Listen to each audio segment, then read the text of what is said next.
The Britpop sound itself was very, very distinctive. But there are certain things that I want to clarify before I go even deeper. And that is what are and what aren't Britpop bands. I had a conversation with my wife while I was putting this together, and she kind of was looking through my notes and wondering, why aren't you talking about the Spice Girls in all this? And I laughed. I didn't mean to laugh at her. I laughed at in my head, this notion that the Spice Girls were a Britpop band. And she kind of looked at me like that. So I'm trying to clarify.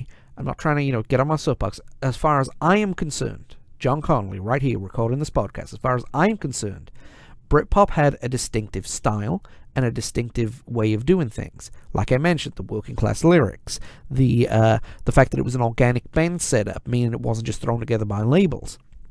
So for that purpose, for me, the Spice Girls are not Britpop. Are they British? Yes. Are they a popular rock pop act? Yes.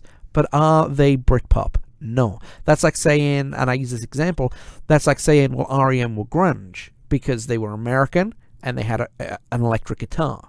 So the Spice Girls were not Britpop. They will not be spoken about in this context, and I'm sorry if you think that they are, but I respectfully disagree. The Spice Girls are not Britpop. Two other bands who I absolutely love. One I've seen live, and the other one I wish I could see live because I think they're brilliant. The Manic Street Preachers and Radiohead. In my opinion, these two were also not Britpop. The Manic Street Preachers, yes, they came from working class Wales. I've been to Blackwood, Wales. My grandmother used to take me there when I'd visit her to the market up there. All I can say is, oh my word. I don't want to use the usual jokes, six fingers, ha ha ha ha ha ha ha, but it is a very, very bleak town. It is one of these places that, again, was decimated by the policies of the Thatcher government. But they were already established by the time the Britpop scene came around. They were already, they were already well known. They'd already made 3 albums at this point. And, their lyrics and their music didn't kind of fit into the style of the era. And what I mean by that is they had more of a punk sound, more of an American sound that they'd kind of honed since the late 80s and to now. So they were already, very, very well versed in what they were doing. And also their lyrics, while fantastic, weren't part of the working class daily life. They were more political protest songs, for lack of a better term. And, that kind of didn't fit the mold of a Britpop band. And I think even themselves, they'd say that they weren't Britpop.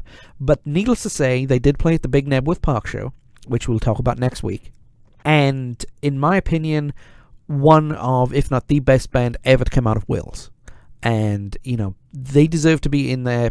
They deserve to have their place in British bands who were absolutely fantastic, but they weren't part of the Britpop scene.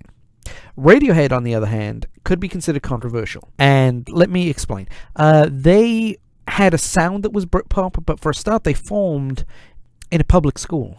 Or in United States terms, they formed in a private school. That already takes away from the working class element of the rest of the movement.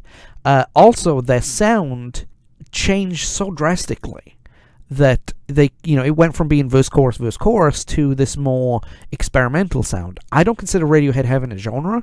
I think personally that they are genreless. They are Radiohead. What music do Radiohead play? Well, Radiohead.